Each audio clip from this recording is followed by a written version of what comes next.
ต้มปลานี่ให้มันจืดก่อนคนพักกว่านี่ด้วย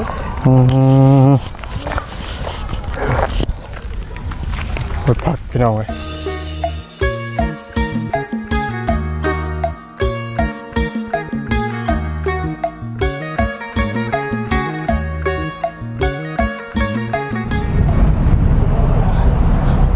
ครับทักทายสวัสดีและสบายดีเด้อพี่น้องซีเบอร์สุขุสุขคน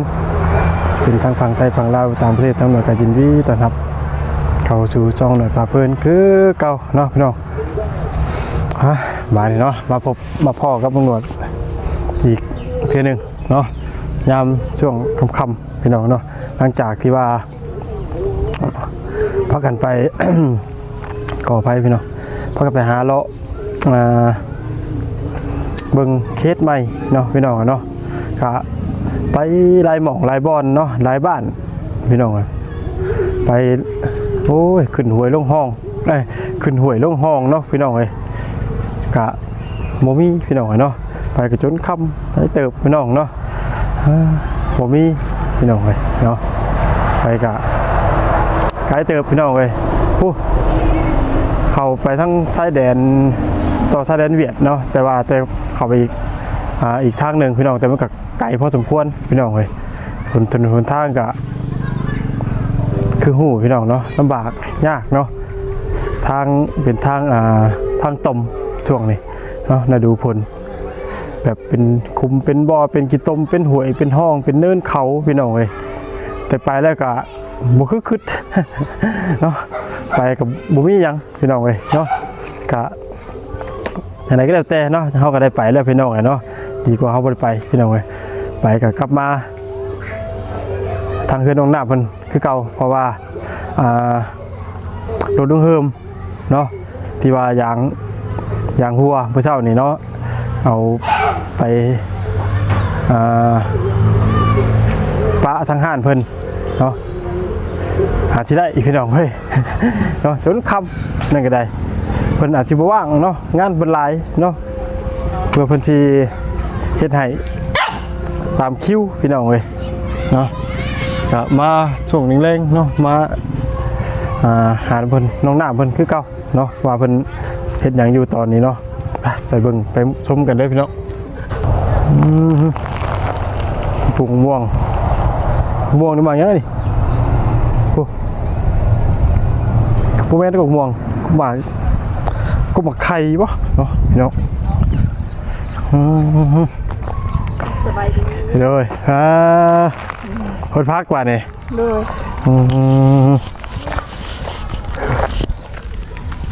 คนพักพี่น้องเลยแล้วกกงานน่ะ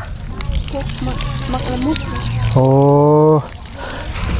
อันนี้เด็กกกยังนี่หมูด้วยปลูกซื้อเจ้าก็ได้ด้วยโอ้โมเมนต์ว่าก็มาไข่นะรู้จักเลย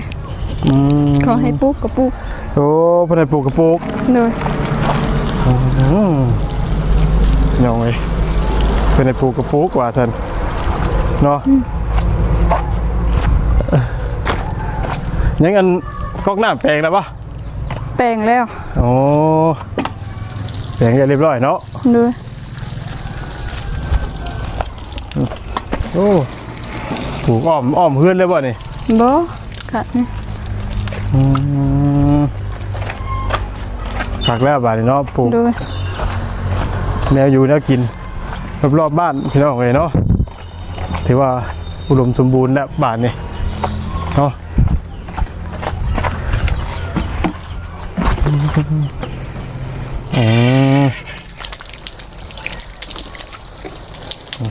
เนาะ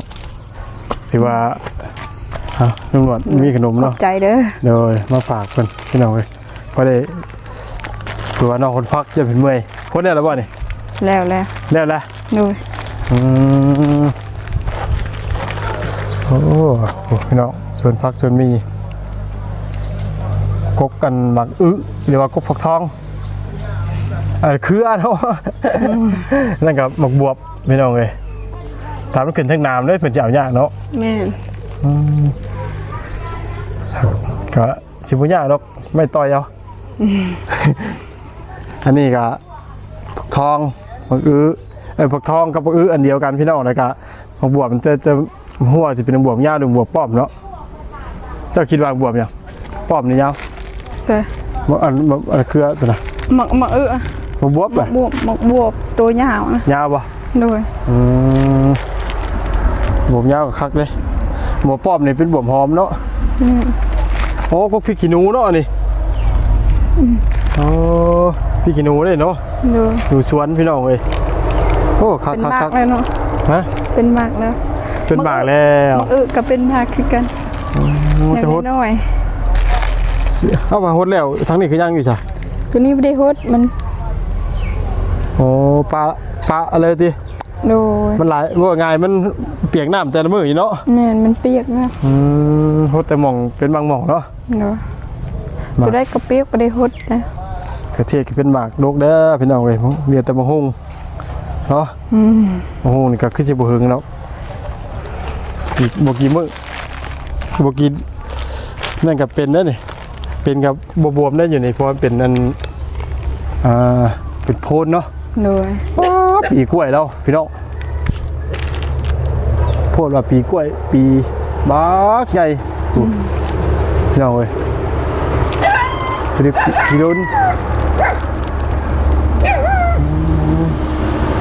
เนาะกกน้ำแล้วพี่น้องเอ้ยเป็นว่าเฮ็ดได้เห็นว่าเนี่ยประมาณ1 โมง 2 โมง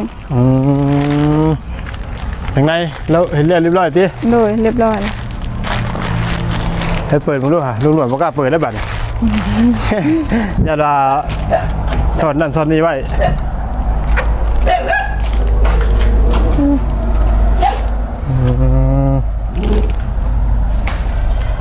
โอ้แล้วเด้อเนาะพี่น้องเลยแล้วเด้อพี่น้องเด้อบานนี้เนาะ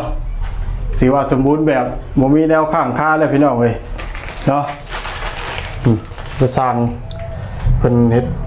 จิ๊บเลยพี่น้องเลยเนาะพอมันเหลือไว้หลายพี่น้องเลยอย่างนี้วันนี้อันนี้กับคือเพิ่นคิดซื่อแล้วเรียบร้อยงามบานนี้ใส่งานสบายได้จ้ะเนาะโดยฝนตกฝนลิ้นกับญาติได้บัดน้องเนาะโดยผมต้องญาติได้ว่าชีไปอันป่าแล้วแดนลบแดนดีคือที่เก่าเนาะโดยเพื่อนซานเพื่อนคุ้มไปคิดว่าฝนตกสุดท้ายฝนไม่ได้ตกซ้ำคุ้มไว้แต่ว่ามันหนาที่ตกเลยน้องเลยมันคือแบบสิตกไม่ได้ตกเมื่อวานกับแบบนี้ปีกายกับแบบนี้นะแต่ไม่ได้ตกเลยไม่ได้ตกเลยแต่ว่าทั้งที่ว่าทั้งอันลุงหนวดมามองที่ว่าลุงหนวดไปอันไปหาเคสใหม่นะพูดต่อชายแดนพูดแหละตัวชายแดนพูดเลยฝนตกเลยฝนตกเพิ่งนะที่บ้านนี่ที่ว่าน้องน้ำอ่อนนะบ้านนั้นบ้านกระหาดฝนตกบ้านกระหาดบ่ดูบ้านกระหาดโมเมนต์ลุงหนวดบุได้เข้าไปบ้านนั้นบ้านตะแห่เสร็จนี่แหละเสร็จนี่แหละคนละบ้านกันไปทางบ้านสมุนโอ้ไปเสร็จบ้านสมุนเอ้าเคสชุมลุงไปทางบ้านสมุนนี่บอกโมเมนต์วะเขาเข้าไปก่อนที่เขาเลิกก่อนนั่นแหละเขาเข้าไปทั้งมันเป็นชวนยางเลยแม่ชวนยางเลยชวนยางผักพูดผักนี่ผักพูดบ้านแถวบ้านฮึกบ้านแม่บ้านฮึกนี่บ้านยังไงนะมันมี2 บ้าน 3 บ้านเนี่ยเข้าไปนะอยากเป็นซีเป็นอย่างนี้แม่บ้านฮึกบ้านแนวบ้านส่งหรอวะแกงก๊อกแถวนั้นแต่คนละเส้นทางกับน้องว่าเนาะอ๋อที่น้องน้ำว่านี่คนมันจะบอกได้ใช่บ้านแต่ผักพุ่นซึมลงไปไหมแม่นมวนภาคเซ่ได้ภาคทางแต่อยู่เส้นนั่นแหละต่อใกล้ๆซาแดนนั่นแหละแต่ว่าเข้าไปทั้งในเรียบไปขอบเลิกขนาดเลย หากแต่ว่าบ้านที่น้องว่านั้นเอาแบบพักกันลืมมาบ้านนี้ยัง เพราะว่าตอนทามมันเป็นชื่อบ้านที่แบบว่า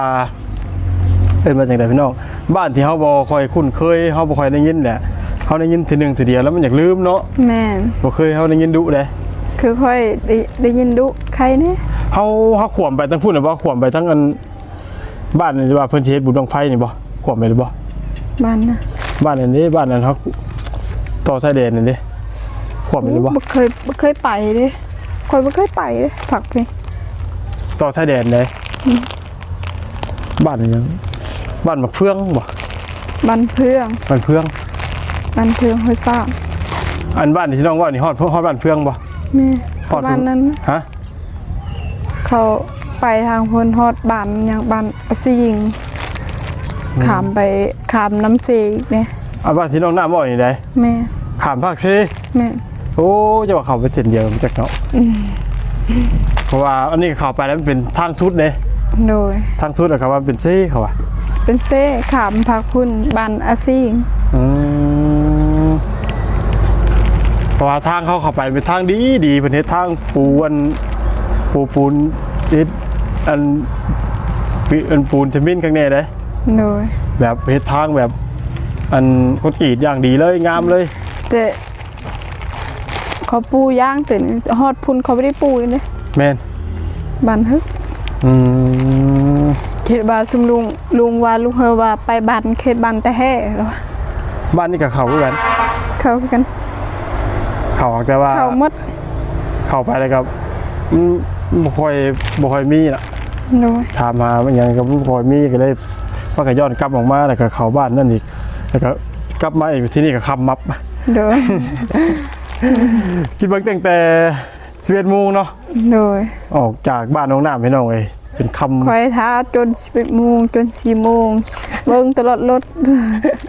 กินข้าวก็อยู่พุ่นน้องน้ำนอนเผารถดึงเฮิมมื้อนี้พี่น้องเอ้ยยันเดี๋ยวดึงเฮิมเฮียยันอีกหน่อยจีกเล่นเนาะแล้วน้อยเสร็จว่าน้องน้ามาลิ้นเพิ่นข่อยเด้อข่อยขาวเวียกอยู่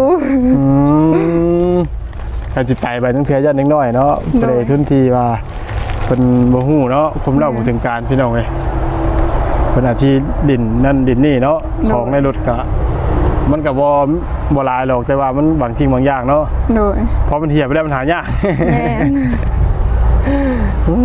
นึ่งข้าวนึ่งงามเลยไปนี่โดยหมดสุกแล้วแต่ประมาณ2 โมง3 หมอยังจะหมอยังนะจากหมอยังเขาต้มน้ำเนาะฮะเขาต้มละไม้โดยให้ไปเบิ่งดูไป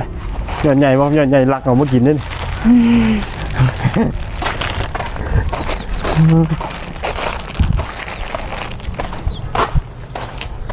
โอ้เนาะตะกี้คันนี้ว่าเพิ่นเฮ็ดเทือนคุ้ยนี่งามเหมาะเจาะเลยพี่น้องอันนี้เฮ็ดเทือนครัวบ่ดีว่านอนนี่เขานอนฮะนอนโอ้เป็นยังนอนดินนอนอย่างนี้เนาะโดยว่ามันก็ถือว่าหม่องมันนั่นเพิ่นพี่น้องเอ้ยใช่หรือไม่ต้มปลานี่ให้มันจืดก่อนอันขาวงามขนาดเลยเนาะพี่น้องเลยเขียนเป็นเดี๋ยวมามาบเป็นน้องน้ำผลพระผลยังใช่กับร่างขี้พุ่นขี้ตองออกพอดีเกี่ยงเลยเนาะโดยบ่ได้มีขมเมามีอย่างเกาะพี่น้องเลยทำเลกะสะอาดสะอ้านถูกเนาะงามตามท้องเรื่องพี่น้องเลยมีห่มมีห้อยจังหน่อยนี่เนาะโอ้คันนี้ว่าคือตอนนั้นเนาะเฮ็ดเจ้าเฮ็ดเฮือนครัวนี่โอ้ยหมอเจาะเลยพี่ไก่เติมห้างเติมเนาะกับตัวเฮือนใหญ่กันพี่น้องเลยออกมานี่แต่นี่ก็ถือว่าโอเคแล้วเนาะน้องน้ำเนาะโดยเมื่อก่อนยิ่งลำบากกว่านี้เนาะวันนี้ก็มีแต่หาเอาตื่นมาเนาะโดยส่วนใดที่มันขาดเกินส่วนใดกันเนาะหาเอาพี่น้องเลยแต่ยังขาดหลายอย่างคือได้บอกในนอกแต่ก็เป็น ขายมุงขายมันขายโน่นขายนี่นั่นนี่ใช่เนาะหรือว่ามีเงินมีคำมาคอยซื้อใช่เนาะเป็นเงินเป็นชาติเฮาเด็กๆกันหน่อยเนาะดีกว่าเฮาเขาว่าเพิ่นอย่างหนึงเขาคิดใช่คือเมื่อก่อนนั้นจะขายหยังถึงจะได้เฮือนหลังนี่เนาะ แม่ขายยังบ่ได้ดอก เนาะ ขาย มี มัน ทั้ง FC บอกว่าน้องน้ำงามว่ะ แม่นบ่เคินเด้ น้องน้ำงามมื้อแล้วว่ะเนาะเคินและยอมว่างาม เนาะพี่น้องเอ้ยเป็นกัดงามขึ้นเด้พี่น้องเอ้ยเสมอนี่ครับเป็นเรื่องธรรมดาเนาะพี่น้องใช่เฮาเอาแบบสุบๆชิๆอยู่กับบ่ไหว้ได้ผู้เสพผู้สาวเนาะ โดย สิได้แหละครับบ่มีคนมักเลยเนาะ มีเฮือนงามก็ต้องเฮ็ดงามคือกันเจ้าของเนาะ เนาะ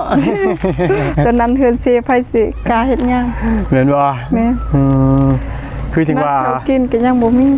แต่งตัวงามๆแบบเฮือนสิอยู่บ่มีบัดนี้ แม่นเขาเว้าฮึดหน้าตาก็ดีแต่งตัวเบิ่งนั่นเบิ่งสภาพเฮือนเด้เฮือนจนอยากเซแล้วแต่งตัวมางามๆ บางที บ่ อยู่ เบิ่งบ่เจ้าของตัวเองเขาเว้า น้องน้ำก็เลยบ่กล้าแต่งตัว โดย สาเหตุเนาะพี่น้องเนาะที่จริงเพิ่นใช้ทุนบ่กล้าแต่งตนแต่งตัวเพิ่นคือ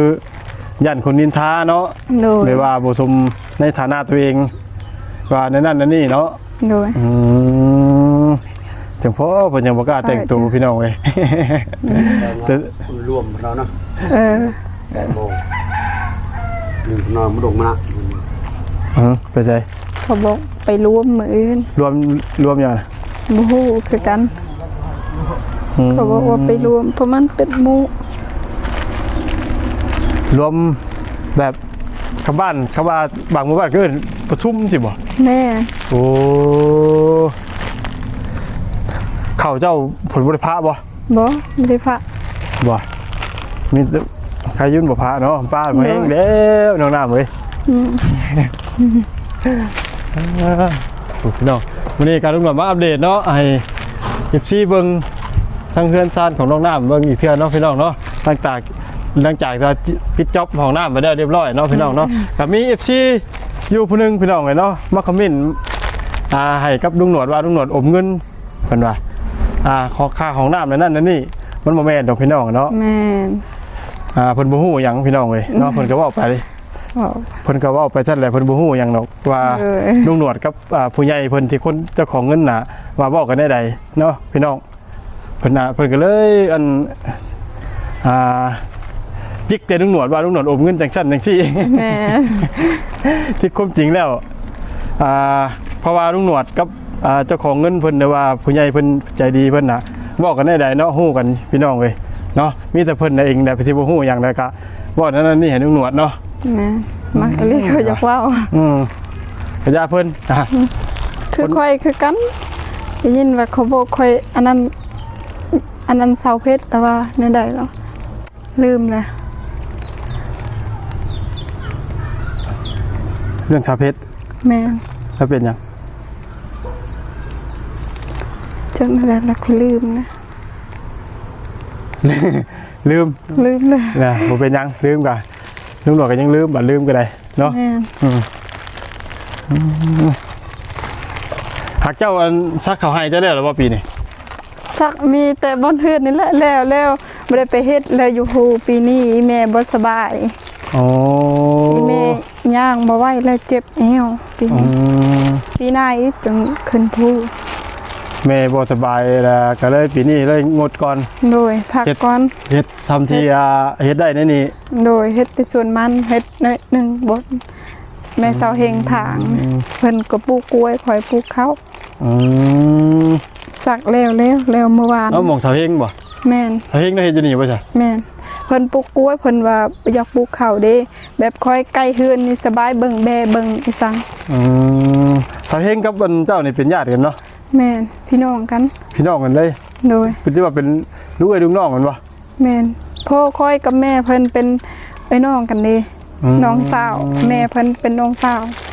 อ๋อ น้องสาวพ่อ แสดงว่าเจ้านี่เป็นเอื้อยเสาเฮง แม่น เป็นเอื้อยเนาะเอื้อยแบบว่าเอื้อยลูกเอื้อยลูกน้องเนาะ แม่นค่อยเป็นเอื้อยสาวเฮงเป็นน้อง แต่ว่าลูกเอ้ยลูกน้องพี่น้องเว้ยเนาะแบบที่นี่เพิ่นว่าซักอยู่นี้ แม่น แต่ว่าสาวเฮงกับFCหลายคนน่ะก็อาจสิบ่ฮู้เนาะเพราะว่าเพิ่นบ่ได้เคยออกกล้องพี่น้องเอ้ย แต่เพิ่นเป็นพี่น้องเดียวกันครับสาวน้ำพี่น้องเลยเนาะกับ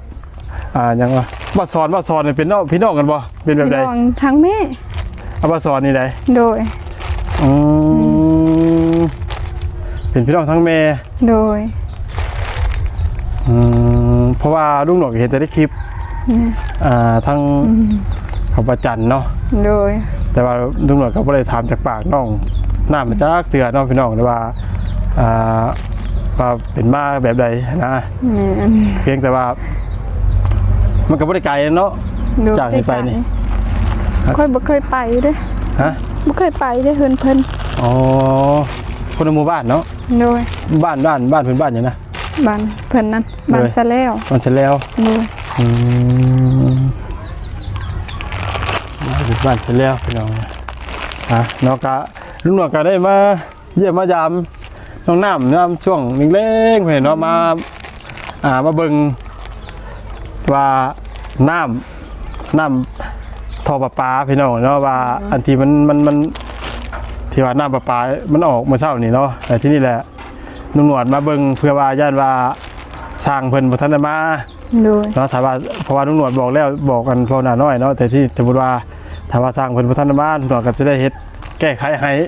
เนาะ โดย แต่ว่าที่นี่ลุงหนวดมาเพิ่นก็เพิ่นเฮ็ดเรียบร้อยพี่น้องเว้ยน้ำเรียบร้อยสาบที่เหลือเรียบร้อยทุกอย่างเม็ดเสร็จเบิดเลยบ่มีแนวข้างคาเลยพี่น้องเลยเนาะแล้วเป็นอันที่เรียบร้อยนี่ที่เหลือก็เหลือแต่งานต่อไปเนาะ แม่ เนาะอากาศลุงหนวดก็มีแต่สิขอจบคลิปเลยเนาะให้ทั้งน้องน้ำเพิ่นลำลาเนาะ โดยสบายดี โดยเอาเนาะพี่น้องสำหรับคลิปนี้ หน้าดังไปปล่อยชวนหน้ามักไส้มันสิมีหยังปลาลงเติม แซ่บมาทียังมาที เพื่อนอีซีเนาะได้เบิ่งได้ส้มกันอีกเทื่อเนาะเพื่อนซันของน้ำของในเรื่องน้ำปะปงปะปลาที่ว่าน้ำเต็มน้ำหัวเนาะลุงหนวดยันว่าทางสร้างเพิ่นบ่ทันได้มาเฮ็ดให้ เดี๋ยวไป ทั้ง ใส่ทาง น้องน้ำเพิ่นเนาะพี่น้องลุงหนวดก็เลยแวะมาเบิ่งพี่น้องไว้ถ้าว่าสร้างเพิ่นบ่มาเฮ็ดลุงหนวดก็สิได้อาสาเฮ็ดให้น้องเพิ่นเนาะก่อนแต่ที่นี่มาแล้วเพิ่นเฮ็ดเป็นอาทิตย์เรียบร้อยเนาะก็ขอบคุณขอบคุณเนาะสำหรับคลิปนี้ก็พบพ่อกัน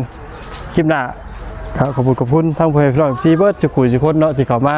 ติดตามและรับชมให้กำลังใจกับทางหนวดให้อยู่ดีไม่แห้งสุขภาพร่างกายร่ำรวยทองเฮงปังๆเบิร์ดจุกุยจุคนเนาะสำหรับคลิปนี้สบายดี